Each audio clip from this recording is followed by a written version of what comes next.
Dalam Islam, makanan seimbang terbagi pada dua, iaitu makanan untuk rohani dan juga makanan untuk jasmani. Makanan untuk rohani ialah seperti iman, ibadah dan juga ilmu yang dilakukan semata-mata untuk Allah SWT. Dan makanan untuk jasmani pula ialah makanan yang diutarakan mengikut sains tetapi mengikut prinsip-prinsip syariah. Dalam Islam, kita tidak menceritakan tentang halal atau haram suatu makanan sahaja, tapi banyak lagi panduan-panduan yang kita patut ikuti. Sebagai contoh, seperti panduan berkenaan sembelihan. Antara makanan-makanan yang dianjurkan oleh Islam adalah seperti susu, kurma, bijiran, jagung dan juga buah zaitun. Oleh itu, keseimbangan antara pemakanan dan juga ibadah adalah sangat penting supaya kita tidak lemah dalam mentaati Allah SWT. Buah-buahan dan sayuran yang akan menjadi fokus ialah pisang, tembikai, jagung dan lobak merah. Buah-buahan dan sayuran pada zaman dahulu dan sekarang amatlah berbeza, kerana pada zaman sekarang manusia berjaya untuk mencipta buah-buahan daripada pembiakan selektif dan hybridisasi. Contohnya seperti pisang. Pisang zaman dahulu lebih kecil dan bijinya lebih besar daripada pisang zaman sekarang. Selain itu, tembikai pula, kita berjaya mencipta tembikai tanpa biji. Pada zaman dahulu, tembikai buahnya sangatlah kecil dan bijinya sangat besar.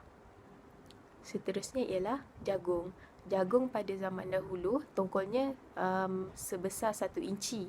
Tetapi kerana pembiakan selektif, petani-petani zaman dahulu telah dapat mencipta jagung zaman sekarang yang besarnya boleh mencecah sehingga 5 atau 7 inci dan bijinya lebih besar dan lazat jika dimakan. Dan akhir sekali, lobak merah. Lobak merah pada zaman dahulu hanyalah seperti akar tanaman. Buahnya sangatlah kecil dan warnanya pula ialah antara warna ungu ataupun putih. Tetapi kerana terdapat mutasi terhadap tanah dan lobak tersebut, terciptalah warna jingga yang kita ada sekarang. Kaedah penyimpanan zaman dulu. Yang pertama, pengeringan. Zaman dulu matahari, angin ialah cara semula jadi untuk keringkan makanan. Sayur dan buah dikeringkan sejak dulu lagi. Orang-orang sangat gemar dengan buah kering dan pada abad pertengahan, rumah keheningan dibina untuk keringkan buah, sayur di tempat yang tak ada sinar matahari yang kuat untuk pengeringan. Api juga digunakan untuk tambah panas yang diperlukan untuk keringkan makanan. Selain itu, penjerukan. Penjerukan adalah mengawet makanan. Dalam cuka atau asid lain, cuka dihasilkan dari padi atau gula yang diperam dengan alkohol. Alkohol dioksidankan menjadi asid. Mungkin rasa makanan akan jadi lagi menarik, tapi bekas perlu dibuat dari sambal atau kaca sebab cuka akan larutkan logam. Seterusnya, pembekuan. Pembekuan adalah kaedah pengawetan yang sesuai untuk negara yang beriklim sejuk. Contoh, ruang bawah tanah, gua dan tempat yang ada aliran sejuk. Di Amerika, rumah ais dibina untuk simpan ais dan membekukan makanan. Kerana bird's eye juga dapati yang pembekuan cepat pada suhu yang rendah dapat tambahkan kesedapan daging dan sayur-sayuran. Seterusnya, penggaraman. Penggaraman pada awal sebenarnya adalah pendehidratan. Peradaban awal gunakan garam untuk bantu keringkan makanan.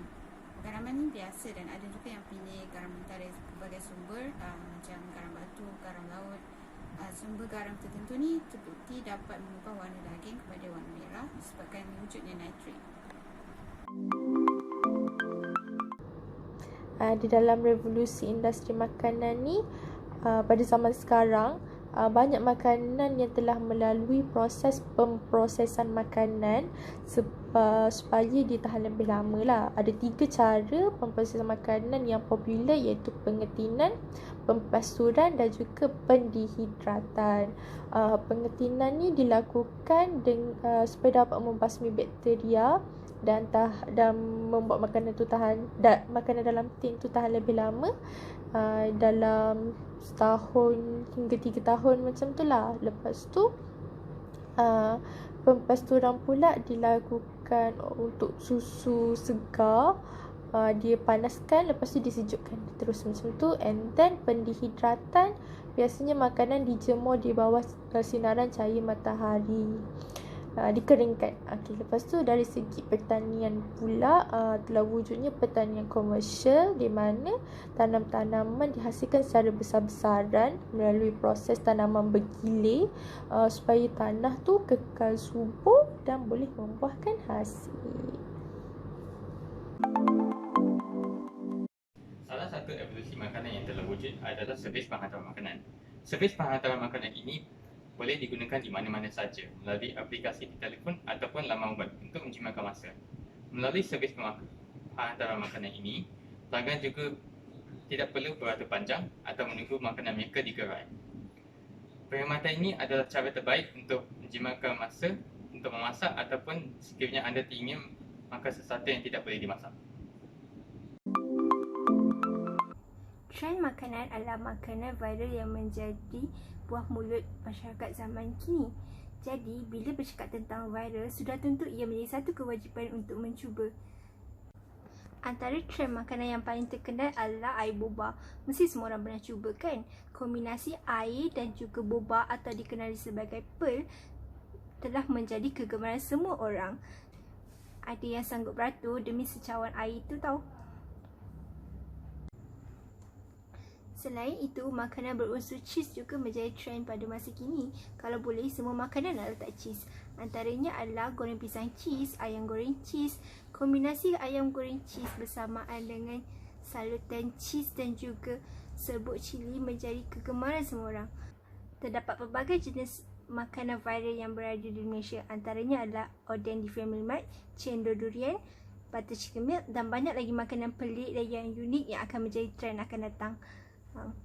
Akhir sekali, makanan viral atau trend makanan adalah salah satu daripada revolusi perindustrian makanan yang wujud pada zaman kini. Antara makanan yang ada lagi pada masa kini ialah daging imitasi. Daging imitasi dibuat dari bahan nabati sebagai pengganti daging asli dan dimakan oleh golongan vegetarian. Daging tiruan ini dibuat dari protein pada gandum yang disebut gluten. Seterusnya, kita akan lihat evolusi untuk makanan masa akan datang ataupun dipanggil sebagai future food. Terdapat 3 jenis makanan yang akan difokuskan dalam video ini iaitu pencetakan 3D atau 3D printing, wikisel dan pembaharuan sisa. Pencetakan 3D atau 3D printing ialah dengan membuat proses membentuk bahan makanan dalam format reka bentuk praktikal. Makanan tersebut boleh diubah sesuai mengikut citarasa pengguna seperti bentuk, warna, tekstur dan rasa menggunakan komputer atau telefon. Seterusnya, kita akan lihat wikisel.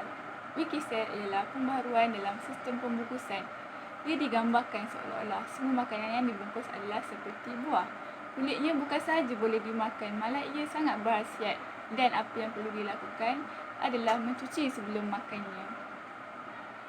Akhir sekali ialah pembaharuan sisa. Tujuan pembaharuan sisa adalah untuk menangani sampah dengan mencari sumber makanan yang lebih banyak dan mengubahnya menjadi produk makanan yang boleh dipasarkan.